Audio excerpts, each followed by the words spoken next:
Let's start with this. Let's start with a simple question of if I was to do a survey, just and they have done that here in the United States, and simply asking you guys, health-wise, how do you think we're doing health-wise as a nation? Do you think we're pretty healthy as a nation or pretty sick as a nation? Pretty sick, yes. And so, in fact, they ranked us in the United States. This is a couple of years ago, is when I saw this stat, 38th out of all the world's nations. The crazy thing about that stat is that amongst all the world's nations, just in the United States, we consume over 50% of all the world's medications. So if the medications were working, these are for chronic conditions, whether it's for, heart disease, arthritis, depression, joint pains, just you name it, diabetes. If these medications are working, you would maybe think you would bump us up to top 10 or something, but it's not doing that. It's actually getting us sicker as a nation. And so we really need to do something about how we look at our health. So if I was to ask you, this next question is, what is health, or how would you know whether or not you yourself or a loved one is healthy? Most people would define I'm healthy as long as I blank. What would that be? What do you think? Maybe it comes down to two definitions or statements. Most people will say, oh man, that person's healthy, or I feel like I'm healthy as long as I what? Can't get out of bed. Yeah, Like based on, most people say physical appearance. yeah, so how they look. How they present. So yeah, that's one of the main ones. Is so if you see someone that's going through Sprouts on a Wednesday, I don't know if they still do the double coupon day, but usually we're next to Sun City, right? So if you see someone that is like morbidly obese, 100 pounds, they're on a walker and they're dragging an O2 tank with massive swelling in the back of their calves, just based on how they look, you probably say, I'm not sure if that person is doing too good health wise. You guys would agree with that? The flip side is that if it's summertime, you go to the gym, some of these like ladies or girls, well, I don't know what they're wearing these days anymore in the gym, but they're wearing all these super tight things, and some of them look like they haven't eaten in about a month because there's not an ounce of fat on them, based on how they would look. Or even men in a tank top, they got muscles popping out of places I never thought was physically possible. And I've taken anatomy, based on how they look. That's what they would say is based on, they would say, man, I think that person looks pretty healthy. So that's one of it for sure, based on how they look. What's the second thing? Based on how they feel. Yeah. So feel like crap, achy everywhere. I'm not sure if I'm doing too good wise, health wise. And the flip side of that coin is like, I don't feel any pain. There's no discomforts. I'm healthy. And the trouble with that definition of basing our health based on how we look and how we feel, it causes the top two kills in America, because we're trained in the way that as long as you look good and feel good, then you are by definition healthy. Anyone want to guess what the top two kills in America are? What's number one here in the United States? Smoking that leads to what? Eventually, heart disease, and the second thing, which is cancer, right? So they're saying that over 800,000 to about 1 million cases every single year for heart disease specifically that people are dying of. The first symptom, unfortunately, for heart disease, 30% of the time statistically is death, meaning you get your heart attack, you're not even getting chest pain, difficulty breathing, you're not getting the arm pain, jaw pain, the classic heart attack symptoms, meaning you get your heart attack and you die. There's no recovery. Versus, okay, they get the heart attack, they get in the hospital, they survive, and they recover the other 70%. And imagine like a Boeing 747 like crashing like every single basically 10 minutes, like, and people, that would make a lot of news, right? Remember for a while we were getting some really crazy like planes that were crashing and doing all these crazy stuff. That would make some news, but unfortunately that's just an everyday occurrence here in the United States, that many people are dying of heart disease every single minute. It's just crazy. The second leading cause of death, cancer, right? So if you're like this other gentleman who thought he ate some bad sushi, he thought he had some food poisoning. Generally speaking, us as men, we're the worst patients because we hate doctors. We don't see doctors until we are literally sick and dying. But generally speaking, whether male or female, we tend to look at our health, and if we have an ache or problem in our body, we typically will say, I don't think it's that bad, or I think it's going to go ahead and get better. Well, neither of these things, nothing happened for this gentleman who was vomiting, going diarrhea for about a week, thought it was going to get better, goes into the second week. Now his skin is turning yellow, lethargic, no energy. They basically check him to the emergency room. They'd run a bunch of tests, CT scans, MRIs. They find a mass in his gallbladder, size of like a golf ball, a gallbladder and liver. It was stage 4 liver cancer. That was my dad, 64 years young. And up to that point of where he had no symptoms, when he started getting vomiting diarrhea that thought was bad sushi or food poisoning, was actually completely something else. And little did he know that, checking in the hospital, that 2 weeks later he would never be checking out. That's devastating. And so if you think about that, the top 2 kills in America, heart disease and cancer, it is what it is because most people, they think they're healthy as long as they look good and feel good. But in reality, what does heart disease feel like? What does cancer feel like? What does diabetes and a lot of these conditions feel like until it's already symptoms and it's late stage? By the time you have symptoms, they say 18 to 20 years before symptoms from cancer rears its ugly head out, and then by then they've already staged the person. So we cannot go based on how we look and how we feel. We must redefine how we define what health is. So if it's not about how your body is looking or how you're feeling, it's got to be about whether or not your body, and that's the way the World Health Organization defines it, is whether or not your body is operating, healing, and functioning as close to 100%. And guess which system in our whole entire body controls all that? What system would that be? Nervous system. So we have this amazing nervous system. So in order for our heart to beat, for our lungs to breathe, even when I was running with my daughter this morning, it's going to make my heart beat faster. It's just naturally all designed to do that. In fact, if I was to hopefully, not happen and accidentally trip and fall and have a gash in my arm, I don't have to stare at it. It's naturally designed and built within us. For that cut to heal, that nervous system needs to be working in complete harmony, as close to 100%. That's when our body is doing what it's designed to do, as long as the healthy messages are going from the brain, down that brainstem, down the spinal cord, out these 31 pairs of nerves that connects to every cell, tissue, organ, and system in your entire body. Your body's doing exactly what it's designed to do. We have the hard bone, which we would call the armor of the spine, which is the hard armor that wraps around your delicate and yet powerful spinal cord and nerves. What science shows is when your spine is relatively straight from the front and you have these 3 natural flowing curves, the spinal cord is relaxed, it's operating and communicating as close to 100%, letting your body do what it's designed to do. And then we have this hard skull that my wife says is pretty thick, but it's there to protect my delicate and powerful brain. And so when it's straight, then it's doing what it's supposed to do. So say when we x-rayed your bodies, your spine, and we say we x-ray the neck, instead of having a curve that looks like this, now your neck is looking and is straightening out, is doing this. How do you think you're doing, good or bad? Not too good. In fact, they say that the spinal cord on the inside is actually stretching as it straightens out 1 to 2 inches. As it stretches, is the spinal cord getting thicker or is it getting thinner over time? Thinner. And as it gets thinner, do you think there's more power or less power getting to the rest of the body? Less, much less. And if your nervous system also is in control of your immune system, do you think your body is getting sicker or healthier over time? It's getting sicker.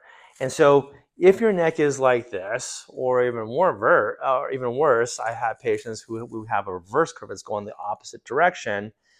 How do you think this patient's doing health-wise, good or bad? Pretty bad. And so we have 2 models of healthcare systems, or our philosophies of belief, I should say, that most of us align ourselves to. Unfortunately, we're sort of trained into one model and we lean onto this one.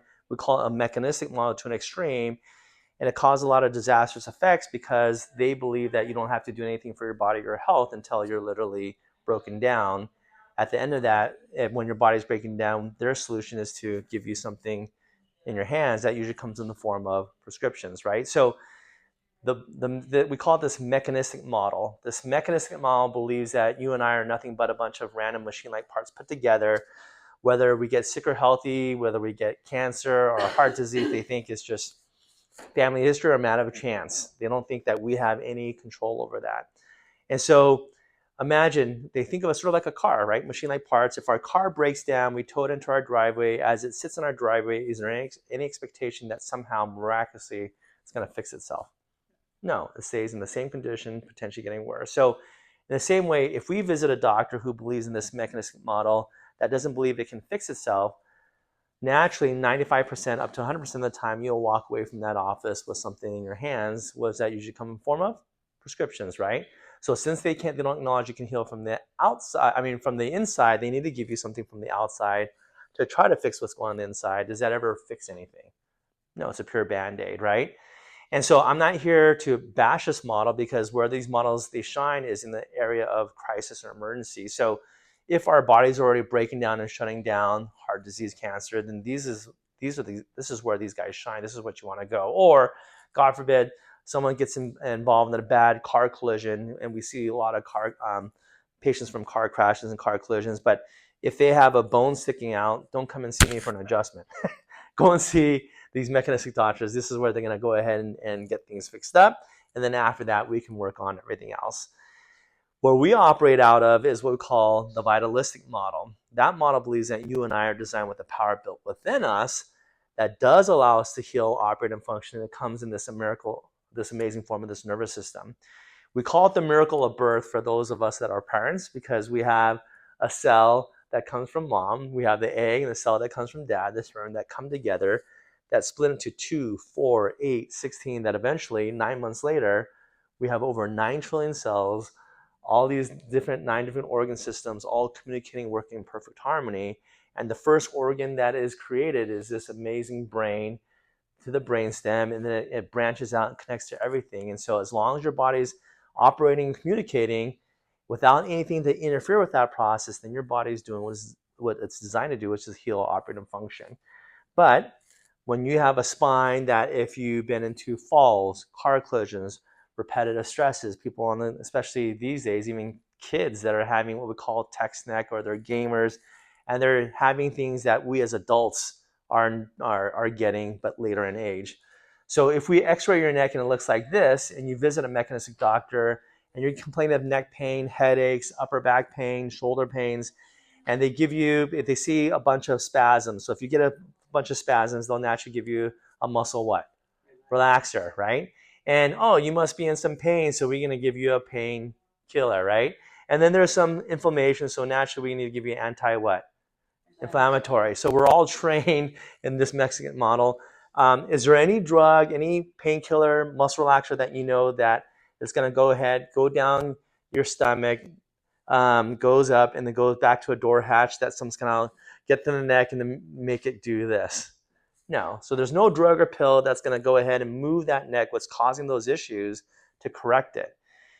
As great as eating keto, gluten-free, fat-free, exercising 5 days a week, all great, healthy things. In fact, even massage. You guys love getting massages?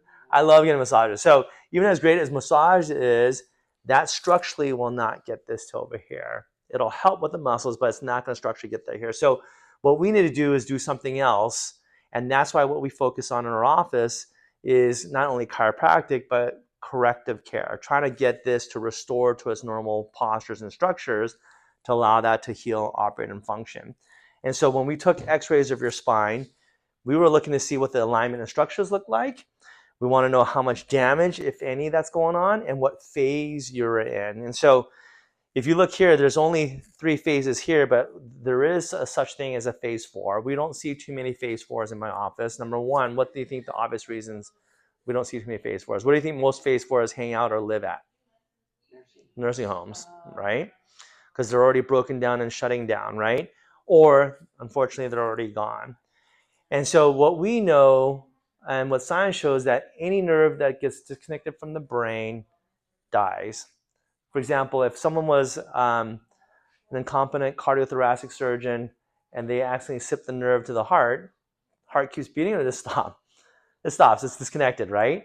Or when I was a little kid, I was roller skating, the old school roller skates, hit a rock, tripped and fell, and someone decided to put this big old water fountain right where I was falling. And so I'm like, and boom, chipped my tooth, severed the nerve. What do you think happened to my tooth? Kept on living, or do you think it died? So thankfully, it was one of my baby tooths, right? So basically, it turned purple, black, and then fell off.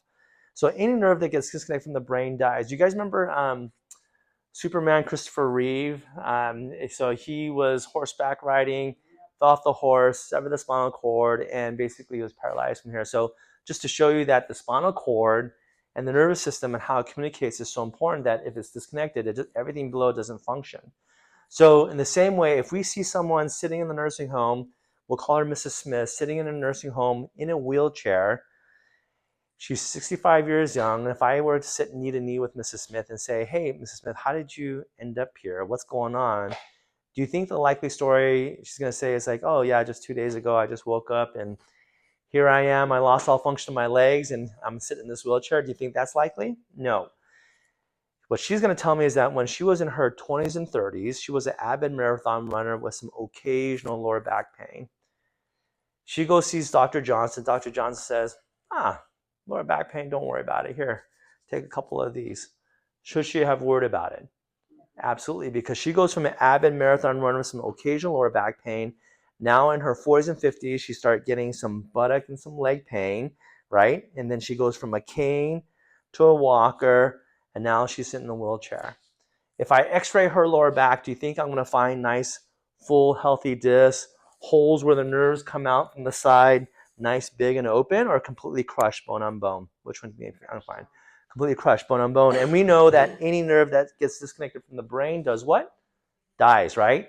So if the nerves that come out of here is what branches out and controls the legs, if there's no power to the legs, then there's no legs. There's no more strength in the legs, right? The same nerves that affect the legs also affect the digestive tract. So do you think her digestive tract is sick or healthy? She's pretty sick. So I ask her, how's your digestive system doing? And she says, well, I'm constipated all the time. I'm like, okay, so what are they doing for you? And she says, well, they put me on anti-diarrheal. I mean, basically laxatives, right? So suppositories, enemas, Miralax.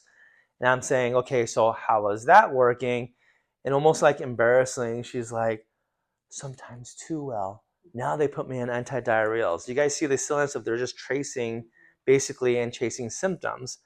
The same nerves that affect her digestive tract also affect her bladder. At 65 years young, sitting in that nursing home, what is she wearing? Diapers. And anything that gets disconnected from the brain does what?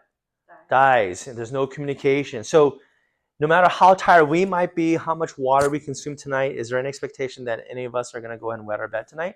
No, because what happens is as we consume fluids, it goes down onto the stomach, it goes down and filters into our bladder. The bladder expands and stretches. It activates what they call a stretch nerve. The stretch nerve sends a signal to the brain, whether it's 1 in the morning or 2 in the morning. I drank a lot of water last night. I went biking last night. And yeah, 2 in the morning, my body's going, hey, buddy, time to get up and use a washer, right? Is this communication happening from Mrs. Smith? No, it's completely disconnected. She can't even sense that the bladder is expanding. And that's the thing is about it, is that we want, if we're just throwing a whole bunch of stuff at it to try to fix through medications, all they're doing is making them feel better about their spine just decaying and getting worse and feeling good about their spine decaying. We don't want that. And so that's where we want to, when we took x-rays, we want to see what the alignment and structures are and get to the source of the problem. The crazy thing about this mechanistic model is that we're trained so well in that is that sort of like we only address, similar to monsoon is going to be coming soon, I believe, right? So a leaky roof only leaks when it rains, right?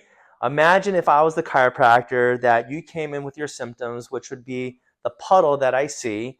My adjustment would be my mop that I grab and I adjust you and just merely just mop up the puddle. And I say, we'll see you the next time it rains. Did I fix anything? No. So as silly as it sounds is, if basically the control panel that controls my lights. If that circuit blows, naturally what happens to my lights? They go out, right? So what would you guys think of me if you saw me grab a ladder? I say, I got this under control, guys.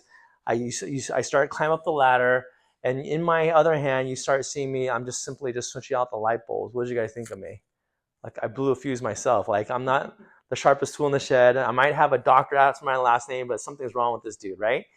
But we laugh about that and we joke about that. But time and time again, in essence, that's how we're trained, that if we have a symptom, we have a problem, we visit a mechanistic doctor. Again, no bashing them, but that's where we're trained. That's the way they're trained as well, that if you have this symptom, that we have every letter from A through Z prescription, every color form of the rainbow to give to you to take care of that symptom.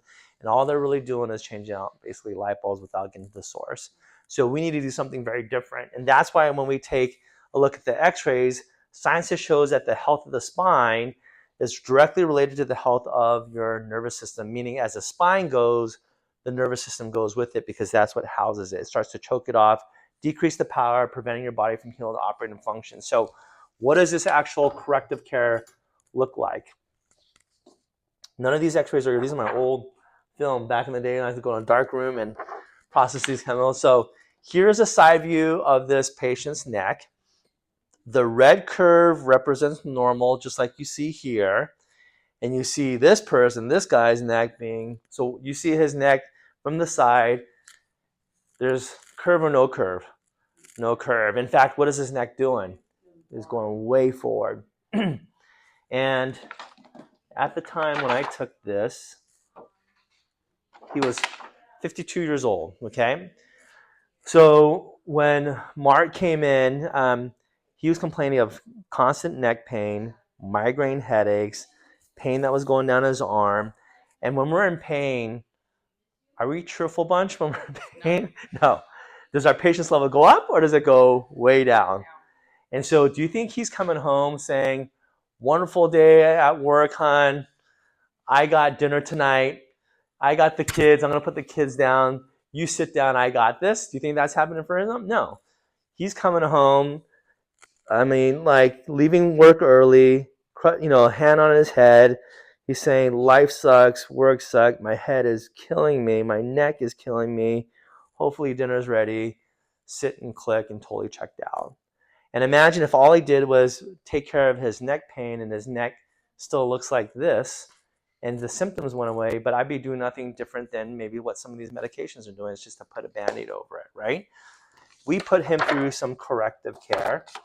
This is him later on. How's he doing there? Way better, right? How did he do when I took his x-ray at the end? Wow. Much better, right? So the crazy thing is before he even got to here, his neck pain was gone within basically like about 2 months. But imagine if all he did was what insurance wants me to do. Like I remember he was a Blue Cross Blue Shield patient at the time. I was still taking Blue Cross.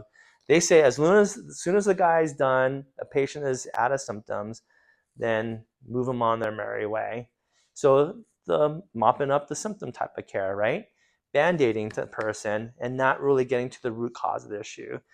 And that's why more than what a patient tells me, hey, I'm not feeling good or I'm feeling good, it's not so much, okay, what pain scale are you on today? What do you have today?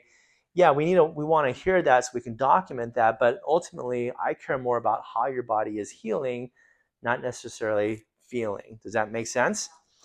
Here is this other patient. Blue line, you can see I can almost get a ruler and just draw a straight line up. The red curve should go this way. The reason why those bones are so small is that this patient's only 9 years old. What would a kid be doing in my office? Some patients are like, you see kids? And it's like, oh yeah, from birth to like, my oldest patient is 96 years old. Yeah, and the youngest I have patients who understand, who've been chiropractic patients of mine, they're almost on the third generation. I see their kids the moment after they're born, they'll come in, they'll get them assessed and get checked. But the reason why this patient was checked, came in, their parents were patients first. They got a letter from their school or from the board or somewhere saying that he's missed so much school from being sick all the time. and I even know is called a truancy letter, meaning that if he misses, oh, you would know more than that, yeah, like a truancy letter that if he misses, I think he had like 5 days left remaining for the semester, that if he misses more than that, then they have to pull him back for a whole year. Can you imagine how devastating that would be? And so he basically comes in. I feel his neck, and it was so swollen, full of just like his lymph nodes just swollen. And swollen lymph nodes, what it feels like is, do you guys want to know edamame beans are? Like peas or peas in the pod. They feel like squishy, soft. It's his lymphatic system, his big part of the immune system that's trying to fight infections because he was sick all the time, just swollen. I take an x-ray, his neck looks like this. So we gave him a treatment regimen to get him as healthy back to normal, change up a couple of things within what he was eating, consuming as well. And we put him through corrective care, and guess how he's doing there? He's doing awesome. Guess what? Disappears within even like several months.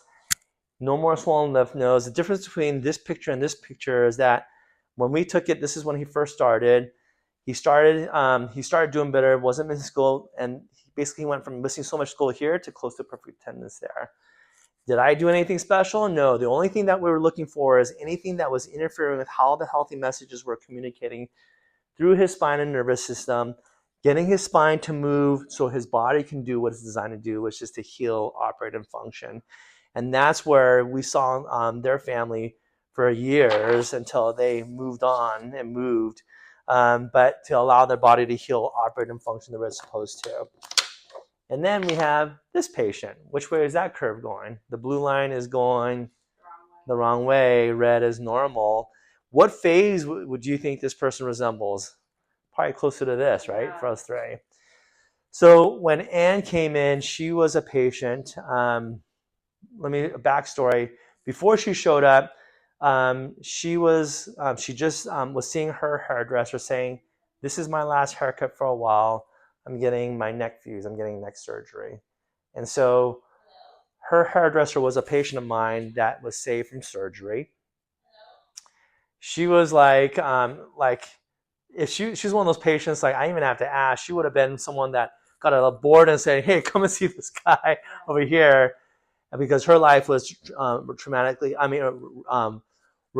what's the word I'm looking for? Miraculously transformed, and so that she can keep cutting hair, doing things, because she was having numbness and pain. Same thing what Anne was getting.